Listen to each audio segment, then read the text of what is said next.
What is a Final Fantasy game? Does it need to be turn-based? Does it need to have a world map that you can explore? Does it need to have spoony bards? There has been a lot of discussion around this lately, and right now I'm happy to announce that I have the answer. A Final Fantasy game is defined by a game that has Final Fantasy in the title. And would you look at that, FF16 gets the Final Fantasy tick of approval. Now, I am in agreement with a lot of people that Final Fantasy isn't quite what it used to be, but that's not because of the different direction the series has taken. It is because the magic just hasn't been there for quite some time. Ladies and gentlemen, the magic is back. Final Fantasy XVI is outstanding and one of my favorites in the series. It managed to blow my mind so many times and is now the bar for modern Final Fantasy games. This video is also my longest review ever because over the last week I have had so many thoughts and feelings swirling around in that little head of mine. But as much as I absolutely love this game, I did have a few issues, so this review isn't going to be a pure praise video. I also know that most people haven't finished or even played the game yet, so I'm going to keep this as spoiler free as possible, with all story footage being from the first 10 or so hours of the game. Before we get into it, if you like this review, it would help me out a lot to hit that like button and sub for more Final Fantasy and JRPG content, and hit that super thanks if you'd like to support the channel. Also, let me know what you think about Final Fantasy XVI and if you're enjoying your experience so far. Alright, let's get into it. Some of the best stories that I've experienced and the best moments that I've ever seen have been from games from the Final Fantasy series. While the series highs arguably haven't been matched for a long time outside of FF14, I can say without any hesitation that Final Fantasy XVI is a return to greatness. The story that it tells is sensational. At its core, this is a political story set in a world divided by several nations. These nations hold power through their mother crystals and their dominants, who are people capable of turning into icons, which are the summons we all know and love. The first couple of hours is set during Clive's younger years. He is the eldest son of the Archduke of Rosaria, and despite being the firstborn, he did not inherit the power of the icon Phoenix. This power was instead inherited by his younger brother Joshua. Clive then dedicates his life to protect his brother as first shield of Rosaria. At the conclusion of the story block set in the past, something crazy goes down, setting the rest of the game in motion, which takes place 13 years later. As the game has just been released, I really don't want to spoil anything for you, but to sum it up, this story is awesome. It's mostly well-paced, has a constant element of mystery, and contains some of the best moments that I've ever experienced in video gaming. I mean, I could not possibly imagine a better use of icons. It may have taken 16 games to get to this point, but their importance in the story and how amazingly kick-ass they are is one of the major reasons why FF16 is so damn good. As you can see from the footage, this game is way more mature than any other mainline game in the series. There are some very heavy themes, loads of swearing, non-stop violence, and way more blood than ever before. Final Fantasy and its main protagonist Clive have matured, and this is important because its fanbase has also matured. When I was a teen, I wanted teenage main characters. Now me and a large majority of the fanbase are much older, and FF have evolved just like we have. No longer do we have an overly excited teen obsessed with materia or an overly energetic Mike Tyson who lives for hot dogs. Now we have an older cast dealing with much heavier issues, and this is the way I want it. If you're a fan of Game of Thrones, you'll have an idea of what to expect. Loads of different nations at war, countless characters with different motives, alliances, betrayal, mystery, death. I saw a clear inspiration from Game of Thrones, which makes sense since the developers were required to watch the series before development began on the game. Being a highly complex political narrative, it can become extremely easy to get lost, and this is why I was so grateful for the active time lore system. At any point, you are able to enter this screen to read further on the currently relevant people, locations, and lore. I used this all the time, particularly during the first half of the game when characters and terms were being thrown at me more frequently than Final Fantasy II's random encounters. There's also a place where you can read up on all relevant information to the game's story, and even another character who breaks down character relationships at each point of the game. She also clearly explains the state of the world, so she's basically the dummy's guide to the Final Fantasy XVI story, and I was all for it. I don't know about you, but I found these systems absolutely crucial in following this complicated narrative. Seriously, this is something that every RPG should be doing. So, the story is brilliant, but this would not be the case if it wasn't for the outstanding cast of characters. And it's not just Clive. Yeah, he's amazing, and experiencing his roller coaster of a journey was a big part of why I enjoyed the game so much. But it's also every single other character that plays a part in this epic tale. Where you would expect some characters to simply come and go or join the party because it's narratively convenient, FF16 ensures that each of these characters gets some time in the spotlight. And I'm not just talking about the main characters that fight alongside Clive. I'm talking about the blacksmith, the shopkeeper, the doctor, even the lady that runs a small town whorehouse. Yeah, I'm serious. The backstories, motivations, and personalities of these seemingly unimportant NPCs are greatly fleshed out through the plethora of side quests on offer. While these side quests do start very generic and uninteresting, at around the midpoint of the game they start turning into something truly special. These side quests are top tier in terms of character and world building. For a word of advice, don't let the first several quests put you off. They get much better. And now's a good time to say it, and I say this with all of the confidence in the world. Final Fantasy XVI easily has the best Cid of all time, and that is saying a lot. Yeah, sorry Cid, you have been dethroned. Wait, not you, I mean that Cid. It also has the best boy of all time. Your trusted companion Torgal not only assists you in battle, but has some amazing story moments too. And yes, you can pet him. There's even a trophy for petting him 5 times, but 5 times isn't even nearly as much as he deserves. Then you leave me no choice. Goodbye, Sidolphus.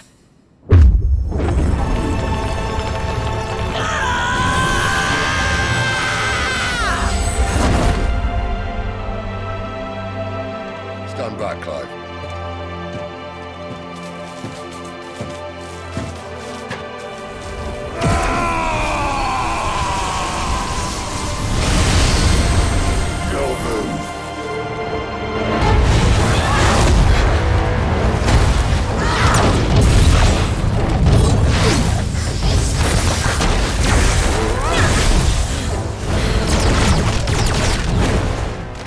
The amazing story and strong cast of characters wouldn't be nearly as memorable if it wasn't for the cast of voice actors. These performances are some of the best I've heard in video gaming, and this is led by Ben Starr, who plays Clive, and Ralph Ineson, who plays Cid. Their work was phenomenal and really helped bring strong emotions to the scenes that needed it. Unfortunately, the game is only nearly fully voice acted. For some reason, when you reach this screen with optional discussion options with NPCs, their dialogue is not voiced. This was really disappointing, and I just thought it was strange that they left these parts unvoiced.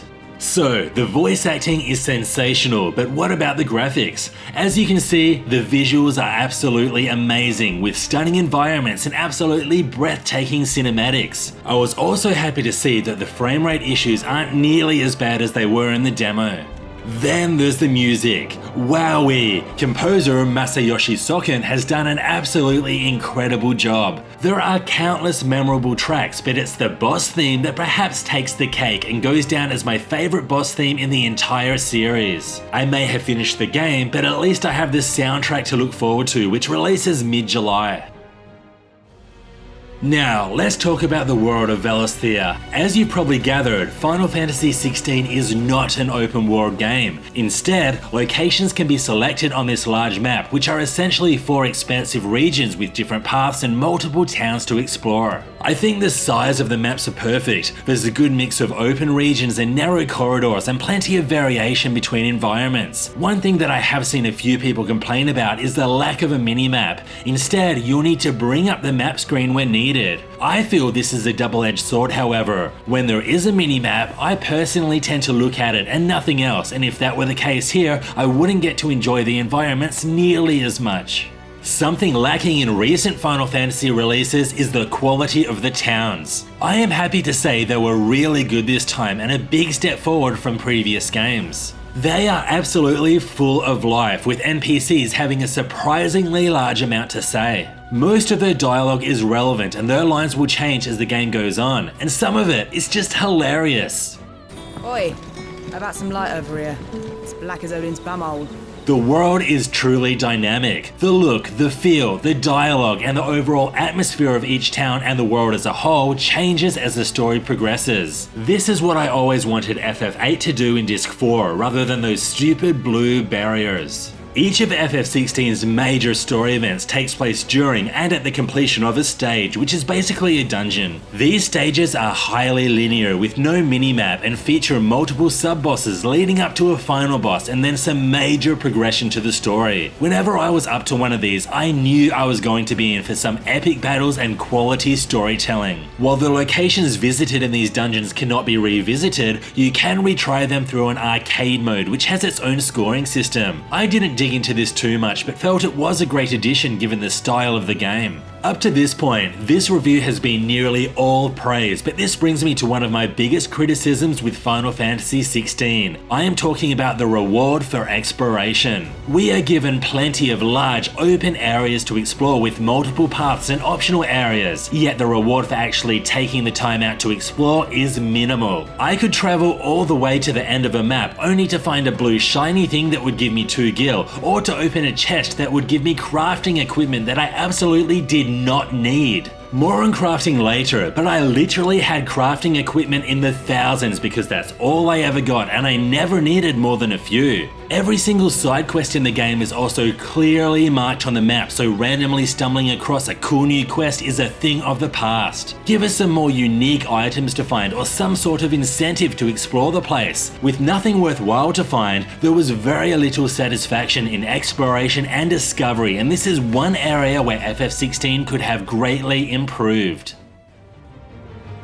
The Final Fantasy series no longer has turn-based combat, and if you don't like that, I can recommend plenty of great JRPGs that do. FF16, however, has an absolutely badass action-based system. You take control of Clive and can string together melee attacks with a square button or unleash magic with a triangle button. There is a large importance placed on timing your dodges and also avoiding AoE attacks, so to be successful, you need to balance your offense and defense. The unique feature of this system is using icon abilities in battle. You can equip 3 different icons at a time and 2 of the 4 possible abilities that all work on a cooldown. These icons all have entirely different playstyles. Garuda, for instance, allows for fast aerial movement, whereas Titan allows you to block attacks as well as perform very powerful slower attacks. Later in the game, you'll be able to mix and match these abilities, creating plenty of different possible approaches for battle. Other considerations include staggering an enemy, allowing you to unleash loads of uninterrupted damage, and using your limit break,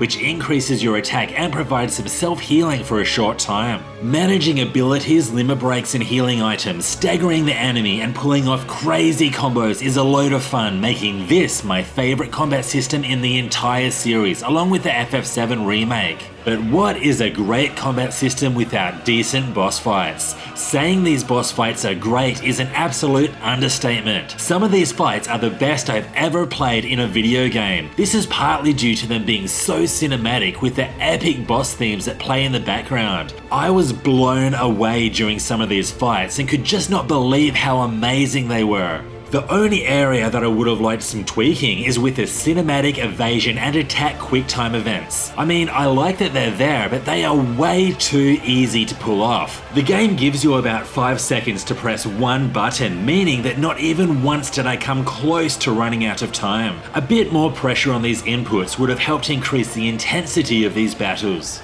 Now, I also need to make a mention of the game's difficulty. At the start of the game, you can choose from story focus or action focus, with a further harder mode being unlocked once you finish the game. I chose action mode and found it was around where I would expect from a normal difficulty level. Something that I didn't like is that if you die during a story boss fight, you'll be able to resume from a battle checkpoint with full HP and all of your potions restocked. I only died a couple of times, but being able to resume at full strength made winning these epic boss fights way less satisfying. The same can be said about the 5 timely accessories that make the game a complete cakewalk. The Ring of Timely Focus, for instance, makes evading attacks much easier by slowing time just as Clive is about to get hit. Now, I don't have a problem with features that make the game more accessible to a wider audience, but just knowing that these were there and available to me to choose any boss I wanted just took some of the satisfaction away, particularly against some of the more difficult optional bosses. I would have liked some of these items to be exclusive to story mode, but I know some of you will disagree with that. What do you think? Let me know in the comments below. Customizing Clive with different icon combinations and abilities does provide a decent amount of options, but this is close to the extent of what can be done to make him stronger. Each of these icon abilities can be upgraded once and then mastered, allowing for use with any equipped icon. If you decide to change your playstyle, which is encouraged, you can simply respec your abilities and go from there, so nothing you do is locked in. I don't usually like having no penalty, but this was a really good choice in the context of this game. Aside from icons, there is equipment crafting, but this left a lot to be desired. Basically, at certain points of the game, you can buy new equipment from the shop and then upgrade them twice at the blacksmith. There is no option for upgrading paths, and I was never faced with the choice regarding which weapon or armor piece to equip. It was always a case of equipping the one with the best attack or defense stat. Upgrading is also painfully basic as, like I said before, the materials that you need to upgrade are so common. There were lengthy periods of the game where there was nothing that I could do to possibly improve Clive's equipment or to make him stronger. For example, for several hours, the only possible weapon to buy and upgrade was the Gaia Blade. Towards the end of the game, there are a few blueprints that you can acquire for more powerful equipment, but there is literally just a few. This was an incredibly shallow crafting system that needed to be a lot better. There are also a couple of other areas that I felt should have had customization options too. One is with your best boy, Torgal. He's always there to fight alongside you, and you can even give him some basic commands in battle, but there is no way to customize his growth. The same can be said about your icon. There are loads of battles where you actually turn into an icon, and I thought it was a missed opportunity that there was no customization here whatsoever. This lack of deep RPG mechanics is certainly not a game breaker, it's just that it's nowhere near the standard of the game's other elements. Something that Final Fantasy games pride themselves on is the amount of extra content to sink your teeth into, and FF16 is, well, it's just okay in this area. The many side quests on offer are the biggest time sinks. As mentioned before, they start fairly generic but turn into something truly special from a world building perspective. The incentives on offer here range from crappy crafting materials to the occasional worthwhile item, such as one that increases your potion limit, so they are worth doing if you're just after a reward. There's also a hunt board with more powerful enemies, and getting through these was a bit of fun, although I do wish there were more challenging super bosses. Aside from that, there's the previously mentioned arcade mode and chronolith trials, but neither of these have worthwhile rewards, so I wasn't motivated to do them. And if you're wondering, no, there are strangely no minigames. Final Fantasy knows how to minigame, and I was both shocked and disappointed that this latest installment didn't have anything.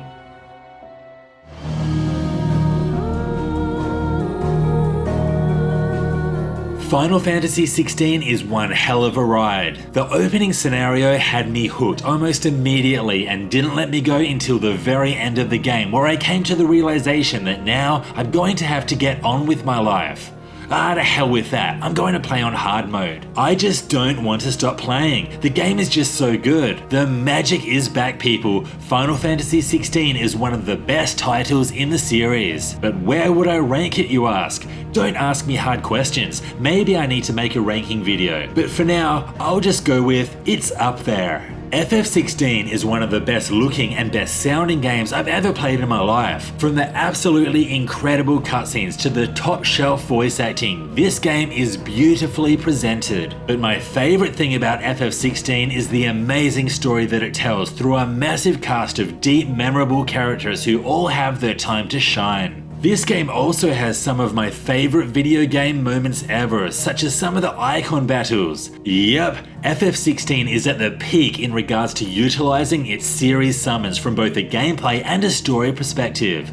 It has never been so amazing to see them in action. The action-focused system is yet another home run. Playing around with different ability combinations and creating awesome combos is highly addictive, and the game also has some of the best boss fights I've ever seen. These highs all make FF16 an unforgettable experience, but there were a couple of areas that did let me down. Firstly is in the exploration and discovery. We are given a beautiful world to explore, but hardly any reward for actually going out of our way and, exploring. There is very little to discover. Then there's the RPG mechanics, which don't allow much in the way of customization. This is particularly evident in the basic crafting system, which should have been so much deeper. But I love this game so much, and the good absolutely outweighs the bad here. Final Fantasy XVI is one of the best the series has to offer, and I hope that you all get a chance to play it. What did you think of FF16? Do you agree with what I said? Let me know in the comments below. This was Hellfire RPGs. Thanks for watching. If you liked this video, hit that like button and sub for more Final Fantasy and other JRPG content coming soon. See you next time.